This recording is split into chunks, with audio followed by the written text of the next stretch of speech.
భూమిలాంటి గ్రహాలు ఎందుకు అరుదు? విశ్వంలో కోట్లాది గ్రహాలు ఉన్నా భూమిలాంటి గ్రహం ఉండటం చాలా అరుదే ఉండొచ్చు. శాస్త్రవేత్తలు ఇప్పటివరకు వేలాది ఎక్సో ప్లానెట్లను గుర్తించారు. కానీ జీవానికి అనుకూలమైన భూమిలాంటి గ్రహాలు చాలా తక్కువగా ఉండొచ్చని నిపుణులు చెబుతున్నారు. కేవలం సరైన దూరంలో ఉండటం సరిపోదు. ఒక గ్రహానికి దీర్ఘకాలంగా స్థిరమైన వాతావరణం, రక్షణ ఇచ్చే మాగ్నెటిక్ ఫీల్డ్, బిలియన్ల సంవత్సరాలు నీరు ఉండటం అవసరం. చాలా గ్రహాలు తమ వాతావరణాన్ని తొందరగా కోల్పోతాయి.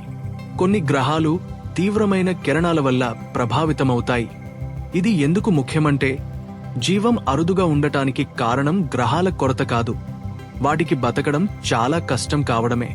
భూమి కేవలం ఏర్పడలేదు, అనేక ప్రమాదాలను తట్టుకుని నిలిచింది.